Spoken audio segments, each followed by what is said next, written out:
I'm Tinny from Mini Bull Design, and today I'm up in the studio. And on this video, I've already made one video today. I made my quota for the day. But I haven't got a lot of things to do right now, and I've got all kinds of stuff going through my head. So I'm going to sit here and talk for a while. Probably this isn't the best light to do it by, but I did want to tell you about this. This is just a really cheap Walmart light that runs on 4 AAs in the bottom, 6-volt system, and has an incandescent flashlight bulb in it, or did have. Threw a pretty good light, but it wasn't very efficient. So I pawed around and found a Cree LED on a heatsink, and just simply took the bulb out and hot glued the Cree in there, and then ran the wires down and soldered them to the outside so I could put the other bulb right back in. And yeah, it's intense. Okay, that's better. Now, before I forget it, I'm still getting used to my new iPad 3, and it's got the newer operating system on it that didn't run well on 2. It runs well on a 3. It's a 7.4, something like that. Anyway, ISO 7.4. I haven't figured the email completely out. So the other day I got an email from a gentleman asking me a question, and when I went to hit reply, instead I hit delete, and I can't seem to find the message, who it was or anything, but I will tell you what he asked and answer it, and hopefully somebody will recognize this and get back to him. He wanted to know if I had or could build a stove system for his percolator, coffee percolator, to use on the corner of his desk in his office. And it had to be something that wouldn't freak out his fellow employees. Now, I think the best way to do that would be to put a good flat-bottomed plate underneath it as a heat sink against any kind of damage to his desktop. And I don't know how much coffee he's going to be percolating. He said the bottom was like 3 inches, 2 3/4, so it's probably a really small one. So I'm thinking a Bongo 1/3 and maybe a slightly modified slimline remote with microline. I think that will work okay. Now, if you're watching this, email me again. I'll try not to delete it this time, and I think I can build a custom setup for you, maybe with a safety top or safety base. Yeah, it's probably safety base. It got to be a custom deal because the 1/3 runs on small tubing. Anyway, got through that. So anyway, if you know who you are, email me again. I'm sorry. Now, I had 10 orders today, and we got those out fairly quickly. And like I said in the other video, I had it was a 5-lid day, so it's about an average Monday morning day. And I sold a couple of the new pot burner stoves. Somebody asked me about running 90% ISO in them. 90% isopropyl alcohol burns in any stove about like tar. Yellow, black, soot, stinks, terrible. If you dilute it down to 70%, dilute it 20% down to 70, it burns just like 70. I don't know. I'm no big fan of ISO anyway, but it is a source of heat that you have to take into account, just because it is a fairly concentrated energy source and it's available everywhere. So it's a good idea to have something for a stove that'll burn it if you're a serious hiker and you're going to be restocking in different towns. Okay, now I want to talk about shipping. I think everything that came in over the weekend shipped out this morning. I always keep everything cleaned right up. I don't let it pile up. I always keep it shipped right out just as soon as I can get it out the door, and it's usually within a day or two. Now, I ordered some bottom bracket shells from Atomic Zombie. Now, I didn't pay real close attention when I ordered them because I'm in no hurry for them. But since then I've gone back and read, and he tells you right up front that he only ships once every 3 weeks. So I ordered mine back in early December, so it's not going to ship till I think January 6th. Wow. And then it's probably going to take a week to get here. So bottom line is, I'm going to have to wait a month to get the bottom bracket shipped. Let's talk about fun. If you ever see me just sitting here grinning, I'm probably thinking about riding my trike. Anytime I think about riding my trike, I get a warm and fuzzy feeling and usually end up grinning pretty wide for quite a while because that's my baby. If I could do anything in the world, I don't want to travel to other countries. I don't want to be a millionaire. I don't want to be a celebrity. What I would like to be is, if I could be anything at all, two things I'd like to be. One would be either a classical guitarist or a really good singer. The type of person that could make a room go silent, bring tears to people's eyes. That type of a guy. You know the type. I'd like to be a really good singer or a really good classical guitarist.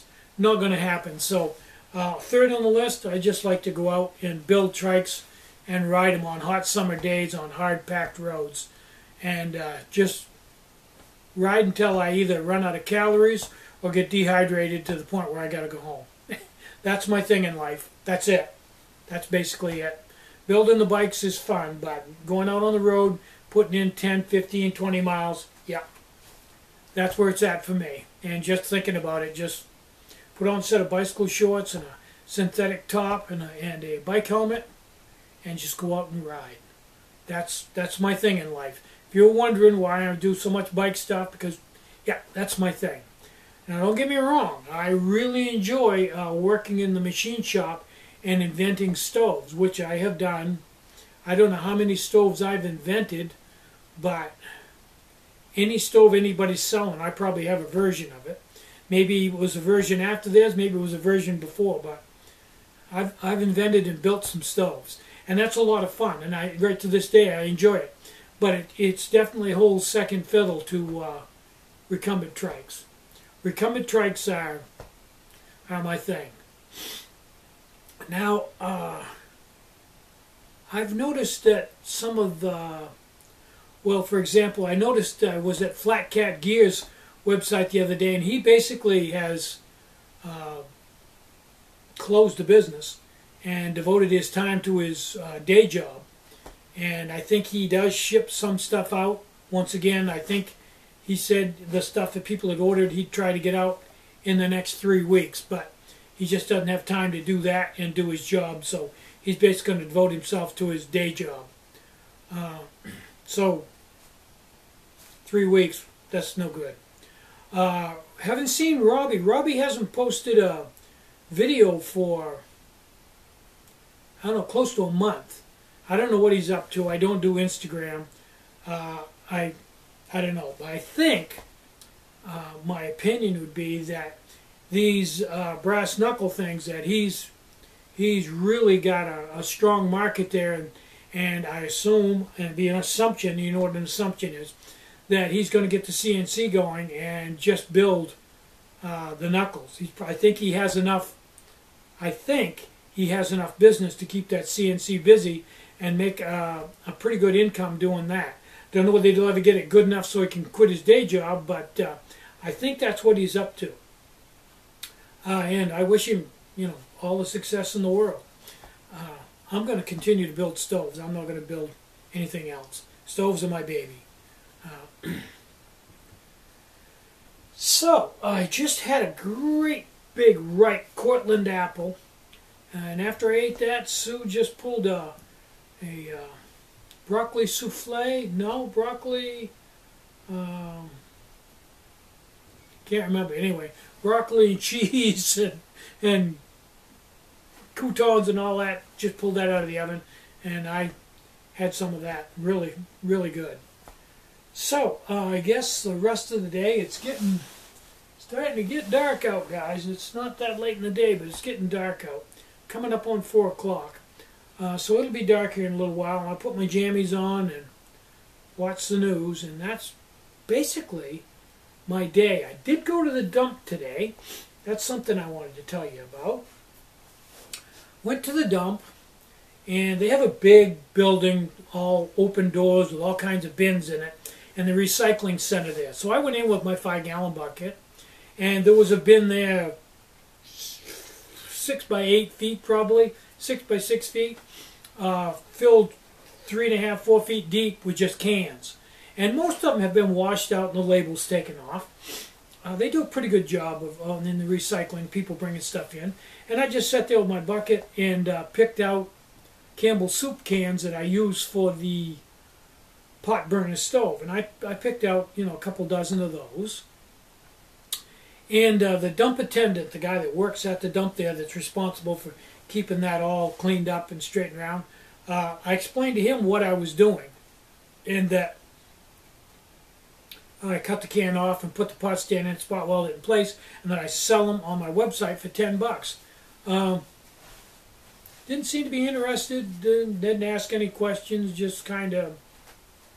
Now, that's funny, because if I was working at the dump, which is a pretty boring job, and somebody came right into where I work every day and started picking stuff up off the, picking through stuff, and told me they were making, $10 a pop on this stuff, I'd be asking a lot of questions. I would be very interested, because I might be able to turn a buck there. Maybe I could collect the cans for the person, so when he came I could click all the good ones that were nice and clean and undented for him, and maybe he could pay me, some money once a week or once a month to do that. Or maybe there's something about his operation that I could supply something else for, or do for him. See, that's the difference between me and almost everybody else. Nobody else thinks that way. It's just like, yeah, you're making these things out of, make $10, yeah, whatever. Probably a lie. Probably didn't even believe me. Probably didn't take me serious. Now I've gone to redemption centers and told the person, I'll give you $1, a $1 bill for every Bud Light bottle, aluminum bottle that you can get for me. Now, they only get 10 cents for them from the vendor. And I'm going to give them $1 a piece for them. So if you've got 100 of them, instead of getting $10 for them, you're going to get $100 for them. And they come in all the time. They're not hard to come by for a redemption center. I've gone to a lot of redemption centers and told these people, look, I'll give you $1 for every Bud Light bottle you can get for me. And I go back a week later, they haven't gathered any of them for me. Didn't take me serious, just, whatever. Say, no, really, I'll give you nothing. That's a really poor businessman. If I was running a redemption center and somebody did that, when they came in, if I had any, they'd be there waiting for them, and I'd say, is there anything else I can save for you? See, because I'm a businessman, and I'm thinking like that all the time. But other people, nah. That's the reason why they're working at the dump and working at redemption centers, because they don't think like that. Hey, what are you going to do? Somebody asked me where I got my top hat. I got it on the net. I can't remember the place where I got it. Sorry. If I saw it, I probably would recognize it, but I don't know. I haven't got any paperwork. I've had it a long time, so I don't know where I got it. It's probably about time to buy another one. This one's getting a little pilly on the edges. Enough of that. I think that's everything for this video. I'm Tinny from Mini Bowl Design. Get out and hike, take a friend, enjoy the great outdoors, and more important than anything, try to have some fun today. And try to have a really great day. Bye-bye.